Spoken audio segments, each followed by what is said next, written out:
Due to my increased workload, this week's Mark Remark will be booked by my good friend, FAULERRO. And if the WWE has taught me anything, by allowing him to do this, he will eventually marry my daughter and be hated by the vast majority of the internet. Either that or he'll be Vince Russo. Not sure which is worse, really.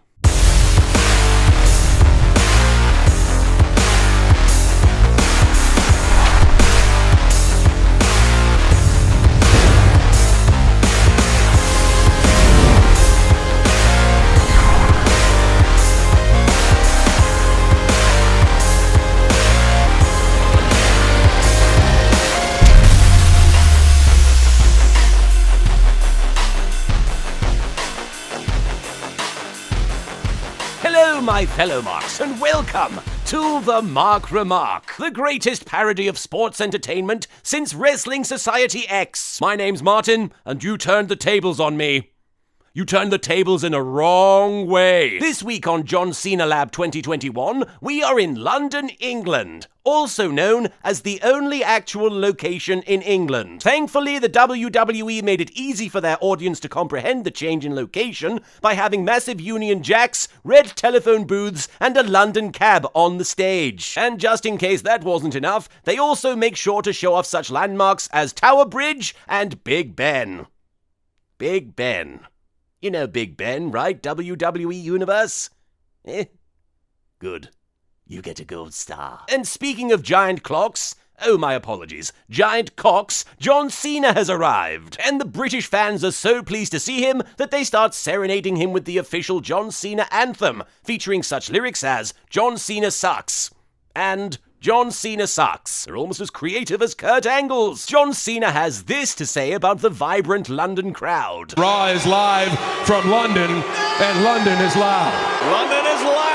Yes, thank you, John and JBL, for that important clarification. They thought all that noise was a sign of London's shy and introverted personality. But no, it turns out London is loud. Yes, loud, loud London gets louder as Bad News Barrett enters the arena and embraces his Londonian heritage by loudly accepting John Cena's United States Championship Open Challenge. Yes, we are kicking off this show with a professional wrestling match on a professional wrestling show. Maddening. In this, John Cena continues his trend of being the reverse Brock Lesnar by actually defending his title on a regular basis and not having to be censored every time he cuts a promo. No, that privilege is only extended to the WWE Universe. So how did Wade Barrett, beloved Homeland wrestler with the whole crowd behind him and #1 contender for the Intercontinental title, fare in his match? He lost after John Cena kicked out of both of his finishers. Hooray for young talent! Rusev hits the ring post-match and applies for his membership to John Cena's chain gang, with an actual chain to John's face. Then Lana announces that the US title match at Extreme Rules is going to be a Russian chain match, which is exactly like a regular chain match, only it involves cannibalism, if what Rusev had to say is anything to go by.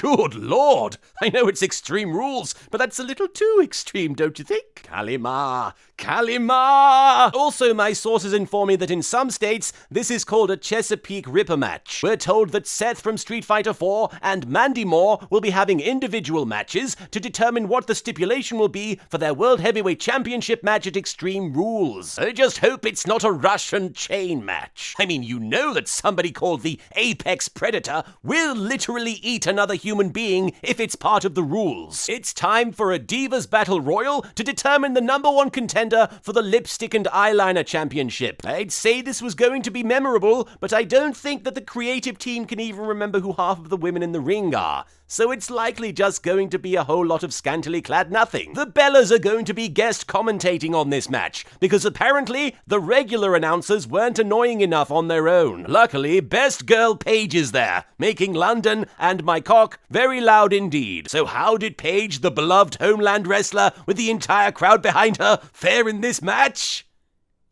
Oh. She won after a surprisingly athletic showdown with Naomi. Loud London has been appeased. We are all safe. For now. Roman Reigns is going to talk tonight. I've heard that his big book of nursery rhymes has been confiscated, although there's no word yet on his Looney Tunes DVD box set. More on this story as it develops. The WWE has succeeded in making the British audience quite pleased with Paige's win, so naturally they flushed that all down the bog by having Naomi beat the shit out of her post-match. Trust me, London would be considerably louder right now if they paid attention to any of the divas that weren't Paige and actually knew who Naomi was. Bray Wyatt talks incoherently about love for an hour, no doubt foreshadowing his upcoming feud with Aphrodite. I, for one, cannot wait for him to pour his heart into all of these promos before he inevitably and quite slowly loses. It's the circle of Wyatt, and he loses all his matches. The Lucha Dragons are here, also known as the Kalisto Crusader and the Botch Wonder. They are fighting the Ascension in a battle of NXT alumni, and the English fans acknowledge this by chanting NXT. You can just imagine the smug grin forming on Triple H's face backstage. You can also imagine Vince McMahon's stubborn dismissal of anything the audience has to say. Besides, as we all know, NXT is one of the worst possible abbreviations that you can chant around Vince, second only to XFL. Booker T is very impressed by the Lucha Dragons. These guys are hot tonight. I think it's going to be Zelo Stumble. You know what that means, don't you, Cole? No. Let them have it. Oh! Rosetta Stone works good for you. You should try the English version. Don't you do this to me too, Book. I had faith in JBL's knowledge of Spanish. You, of all people, can't let me down with your linguistic skills. The entire month of April, which is now more than half over, is free on the WWE Network for new customers, including Extreme Rules. If that doesn't scream, please watch our pay-per-view, I don't know what does. Booker T conducts an interview with Roman Reigns. Two of the greatest talkers in the WWE at the same time.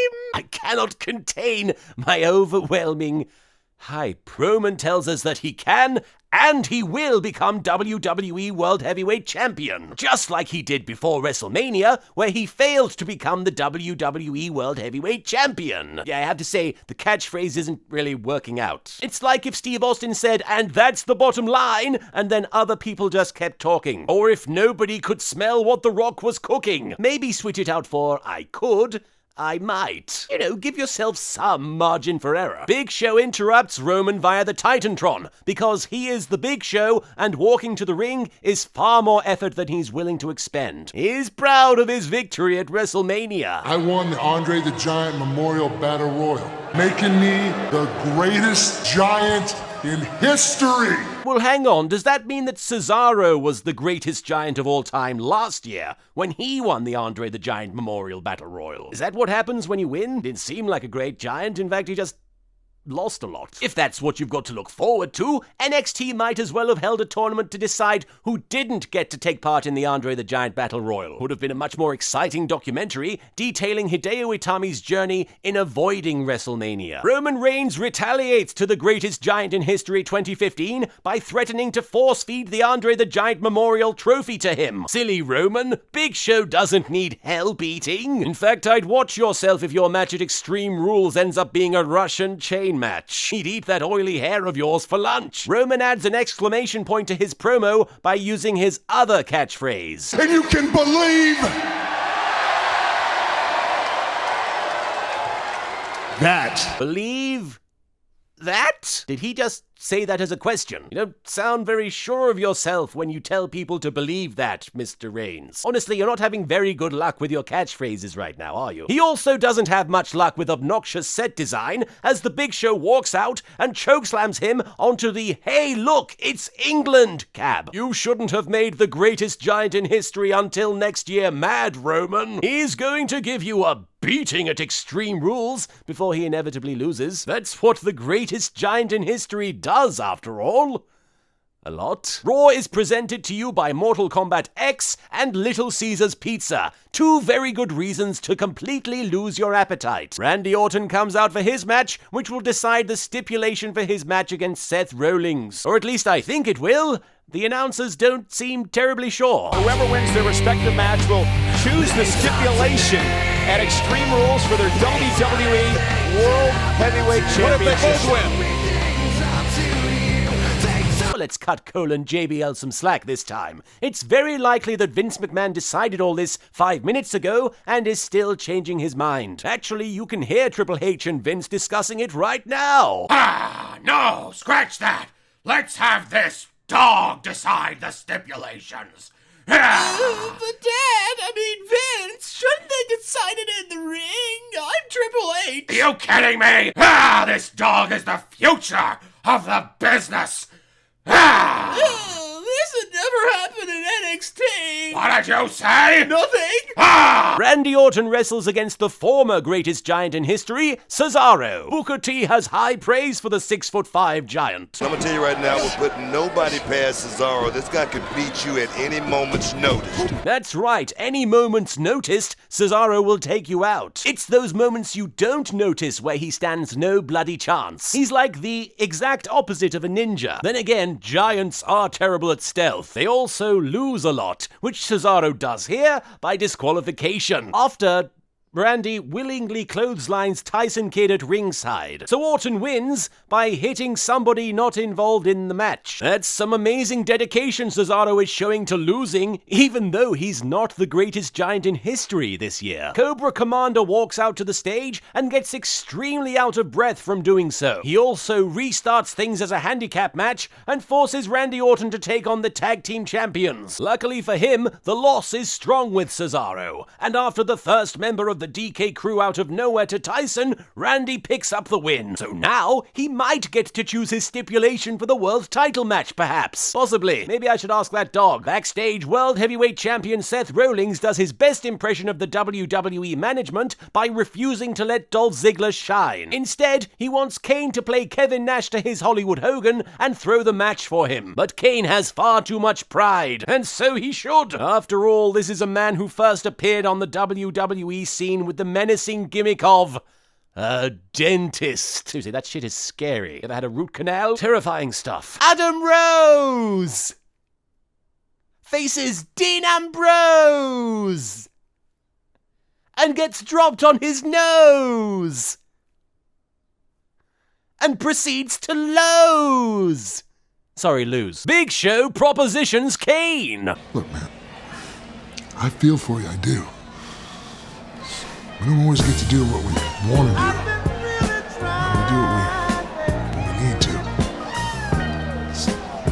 Think about this for all our sakes, you know. Just do what needs to be done. Nice try, Big Show, but if you think Kane's going to give it up after that last couples therapy session, you've got another thing coming. Did you know that the WWE has a massive stiffy for self-promotion? At this point, how could you not? Stardust Crusaders defeats Danganronpa in an inconsequential match. After losing, the Lord of the Pants takes a microphone and announces that his lack of success is due to Rosa Mendez somehow. Because women, am I right? He then becomes a good guy by bringing back fandangoing, the act of pointing methodically in rhythm to his old theme tune. London's loudness intensifies. Did I ever mention that pro wrestling is weird?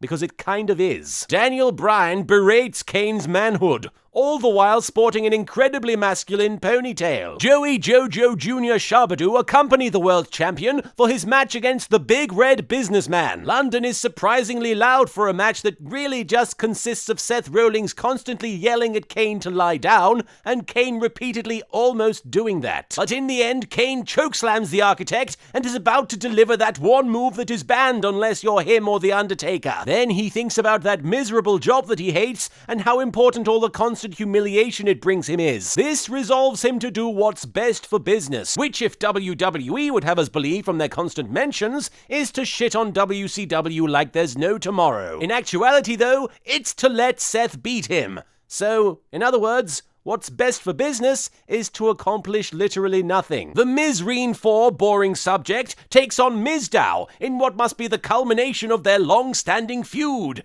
on Monday Night Raw. Because why would they save something with this much build-up for a pay-per-view? It would just make no sense. This epic showdown between two rivals also lasts a grueling 1 minute, because why would they let them have enough time for a compelling conclusion? That too makes no sense. You know what does make sense, though? The primetime players being on television, apparently. They proceed to make fun of Los Matadores, which is entirely unnecessary, as Los Matadores are constantly making fun of themselves by being Los Matadores. A match between Tyrak and Ronnie Barker ends when the latter realizes what CM Punk had to say about his opponent, and preemptively destroys a nearby table so that Ryback doesn't break his fucking pelvis by gorilla press slamming him onto it. Naomi proves herself to be a dirty, no good, immoral heel. Who's the Divas champion? Nikki Bella, the diva I beat twice. Why did we have to have a Divas Battle Royal tonight?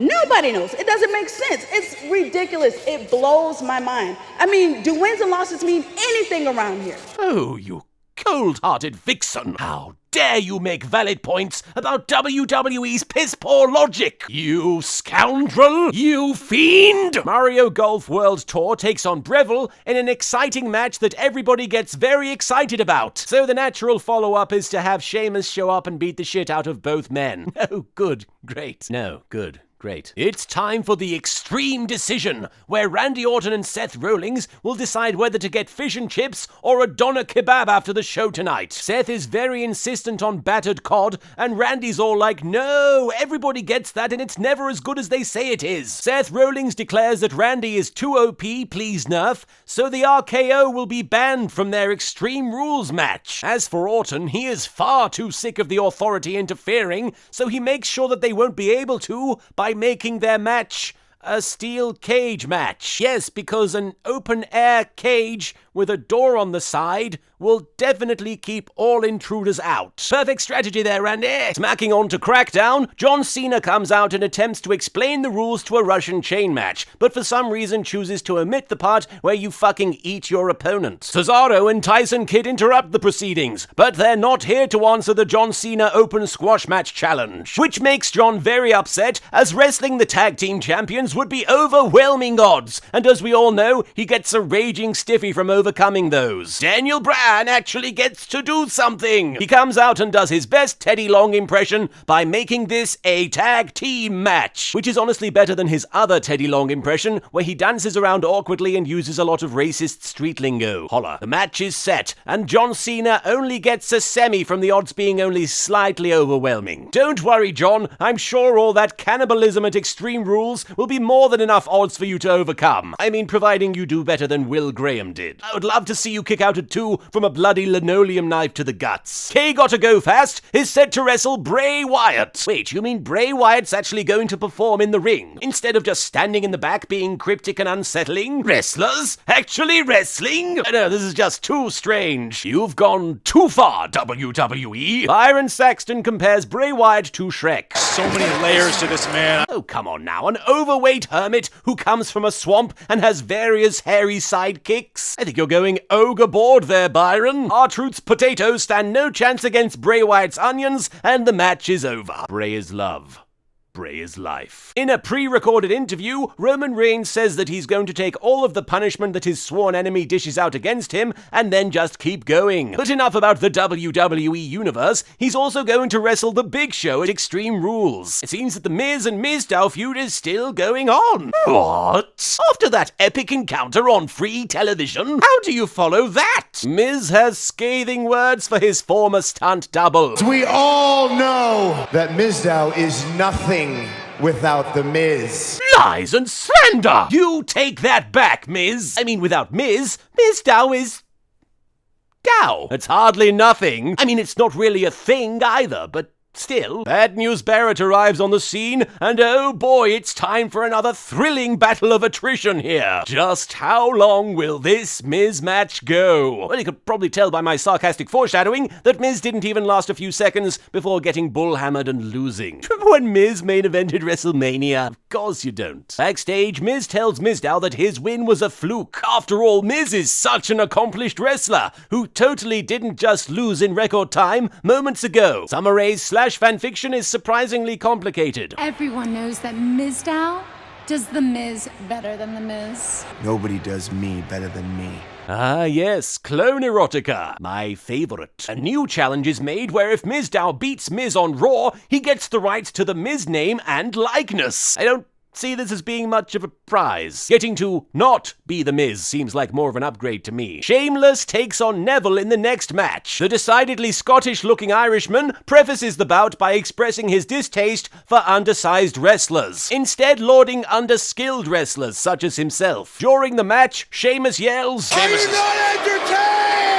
As if we didn't think he was an unlikable prick already, he's now emulating Russell Crowe. Being boring, wrestling round the world. Also, it's probably best not to ask if people are entertained during a Sheamus match. You know, what with all the comas. Neville tries to have an actual wrestling match, which angers and confuses Sheamus, leading him to get disqualified. Dolph Ziggler comes out to lay some hard truths on the big Irishman, saying that nobody likes him, including Germans, Hungarians, Dutch, Welsh, millennials, bronies. Yes, bronies have now been mentioned on WWE television, because that's exactly what bronies needed.